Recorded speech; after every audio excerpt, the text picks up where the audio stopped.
Hi everyone, কেমন আছো তোমরা? আশা করি সবাই ভালো আছো। আল্লাহর রহমতে তোমাদের দোয়ায় আমিও বেশ ভালো আছি। এটা আমাদের মুন্সিগঞ্জের ভিডিও। তো দেখো না, মুন্সিগঞ্জ শহরটা দেখতে কেমন লাগে। শহর বলবো না, অ্যাকচুয়ালি এটা গ্রামেরই দৃশ্য। গ্রাম শহর দুইটা মিশ্রিত।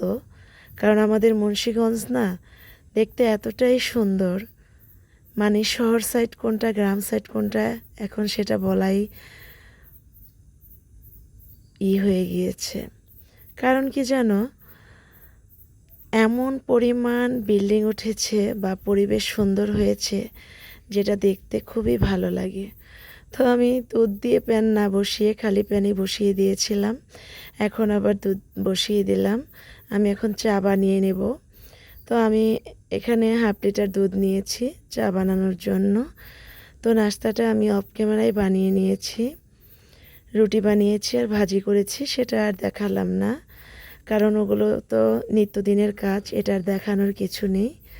তো চাটা বানাচ্ছি আর তোমাদের সাথে গল্প করে নিচ্ছি। আশা করি সবাই তোমরা খুব ভালো আছো। আলহামদুলিল্লাহ, তোমাদের দোয়ায় আমিও বেশ ভালো আছি। ভালো আছি দেখে তোমাদের মাঝে আরেকটা ভিডিও নিয়ে আসলাম। তো আমার চাটাও প্রায় হয়ে আসছে, আর অনেক কথাই বলার আছে, বলতে হবে। তবে তোমাদের অনেক সাপোর্ট পাচ্ছি, অসংখ্য ধন্যবাদ। তোমাদের এই সাপোর্ট পেয়ে আমার ভীষণ ভালো লাগছিল, কারণ তোমরা আমাকে এত ভালোবাসা দিচ্ছ, মনে হচ্ছে আমি ভিডিওটা ছাড়বো না। প্রথম প্রথম ভেবেছিলাম ভিডিও করা ছেড়ে দেব, কারণ আমার ভীষণ মন খারাপ হয়ে গিয়েছিল।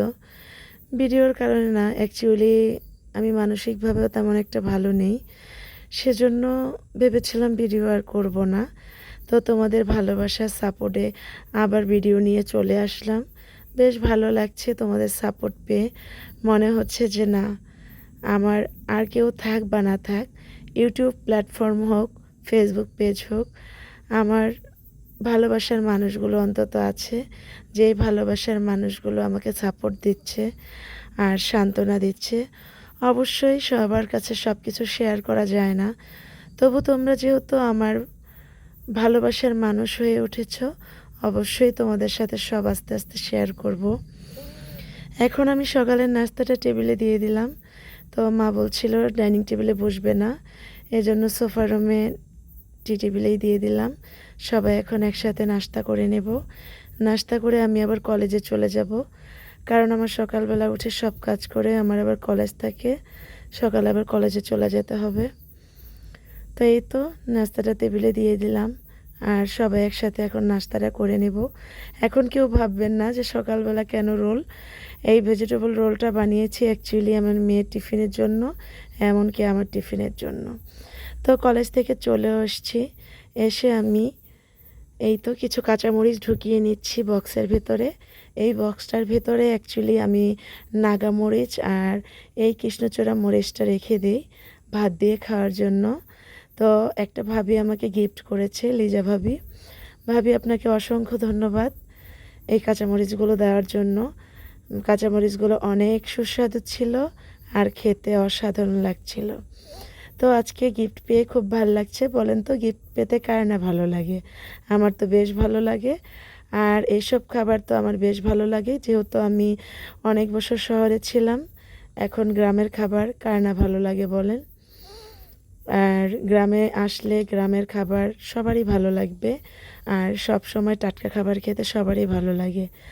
অবশ্যই অসংখ্য ধন্যবাদ আরও একবার দিচ্ছি, কারণ এটা হচ্ছে আমার খুব পছন্দের একটা মরিচ। এটা বেশ ঝাল হয় আর ফ্লেভারফুল হয়। আমি টবের ভিতরে বুনবো, তার জন্য আমি পাকা মরিচগুলো আলাদা সাইড করে রেখে দিলাম। যেগুলো বেশি পাকা, ওই মরিচগুলো আমি চারার জন্য টবের মধ্যে লাগিয়ে রাখবো, দেখি গাছ হয় কিনা। এই তো আমি মরিচগুলো রেখে দিচ্ছি। এভাবে করে মরিচ রাখলে বেশ অনেক দিন রেখে খাওয়া যায়। তবে দেখলাম এখানে 3টা মরিচ বেশ পাকা ছিল, ওগুলো আমি নিয়ে নিলাম চারা রোপণের জন্য, আর বাকি মরিচগুলো রেখে দিলাম আমি খাওয়ার জন্য। এভাবে যদি টিস্যু পেপারে করে মরিচটা রাখা যায় তাহলে অনেক ভালো হয়, আপনি অনেক দিন পর্যন্ত রেখে খেতে পারবেন। আর মন খারাপের কথা কি বলবো বলেন তো, মন তো অনেক কারণেই খারাপ হয়। আর বিশেষ করে আমি ভীষণভাবে মনের দিক থেকে খুবই অস্বস্তি ফিল করছি, সেটা আর বলার অপেক্ষা রাখে না। তবুও তোমাদের ভালোবাসা আরেকটি ভিডিও নিয়ে চলে আসলাম। এই তো দুপুরের লাঞ্চ, আজকে দুন্দুল দিয়ে ইলিশ মাছ করেছি আর লাউ দিয়ে মুরগির মাংস রান্না করেছি। এই দুইটাই আইটেম ছিল, কারণ কলেজ থেকে এসে তেমন একটা খাওয়া হয় না, এজন্য দুইটা ইলিশ মাছ আর মুরগির মাংস রান্না করে নিয়েছি। দুইটা খাবার একদম টাটকা অথেন্টিক আমাদের গাছের ছিল, খেতে বেশ মজার হয়েছিল। আর আরএফএল বেস্ট বাই এখন 10% ডিসকাউন্ট দেওয়া হচ্ছে। তোমাদের একটা সুখবর দেওয়াই হয়নি, তো একই ছাদের নিচে তোমরা সবই পাবে। স্ন্যাক্স আইটেম বলো, গ্রোসারি, এখন অনেক কিছু পাওয়া যায়, তো এগুলো তোমরা পেয়ে যাবে আরএফএল বেস্ট বাইয়ে। তবে কুকারির জিনিস বলো, সার্ভিং ডিশ বলো, ওগুলোতে এখন 10% অনেক কিছুই ডিসকাউন্টে চলছে। তোমরা যে কোনো আরএফএল আউটলেটে গেলে এখন তোমরা ওগুলো পেয়ে যাবে। তবে আমি কিছু প্রোডাক্ট তোমাদের দেখিয়ে দেব। তো স্ন্যাক্সগুলো আমি গুছিয়ে নিচ্ছি, কারণ আরএফএল বেস্ট বাই এখন এই স্ন্যাক্সগুলো তোমরা পেয়ে যাবে। যারা মুন্সিগঞ্জে আছো তারা মুন্সিগঞ্জ থেকে নিবে, আর যারা নারায়ণগঞ্জ, যা মোহাম্মদপুর, ঢাকা সিটিতে যারা আছো, যে যেখান থেকে, সবাই তোমরা সব আউটলেট থেকে আরএফএল বেস্ট বাই থেকে এগুলো পেয়ে যাবে। এটা ছিল একটা সার্ভিং ডিশ, অ্যাকচুয়ালি এটা ছিল একটা চাস টাইপের। এটার ভিতরে আমি চিন্তা করেছি চকলেট রেখে দেব, কারণ চকলেট বাচ্চারা অনেক পছন্দ করে, যখন আমার গেস্ট আসবে তখন এটা নামাবো। আর এটা ছিল একটা মিল্ক প্যান, অবশ্যই এটার মধ্যে আমি চা বানিয়েছি, সেটা তোমরা অবশ্যই দেখে নিয়েছো। মিল্ক প্যানটা বেশ সুন্দর ছিল, আমার তো বেশ পছন্দ হয়েছে। আর ছোট্ট একটা ফ্রাই প্যান এটা, এটার ভিতরে তুমি চিকেন ফ্রাই বা ডিম ভাজি করতে পারবে।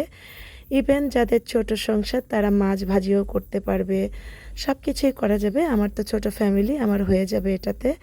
আমি তো এই গিফটগুলো খুব পছন্দ করি, তবে গিফট পেতে কার না ভালো লাগে বলো তো। আর এটা ছিল সিজার, এটা নতুন উঠেছে, তো এটাও 10%-এ পেয়ে যাবে ডিসকাউন্টে। তবে 10% ডিসকাউন্টটা বেশি দিন থাকবে না, তোমরা যারা যারা কিছু কেনাকাটা করতে চাচ্ছ আরএফএল বেস্ট বাই থেকে কিনে নেবে। এই তো দেখো এই প্রোডাক্টগুলো ছিল, আর আমি যখন যেটা আসবে সেটাই দেখাবো তোমাদের।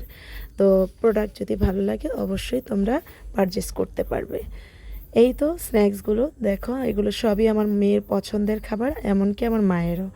তো একভাবেই আমাদের ট্রিট দিয়েছিল ফুচকা, তবে আমি ফুচকা খাইনি, চটপটি নিয়েছি। অসংখ্য ধন্যবাদ ভাবি তোমাকে ট্রিট দেওয়ার জন্য, তবে চটপটিটা বেশ মজার ছিল। আল্লাহ হাফেজ।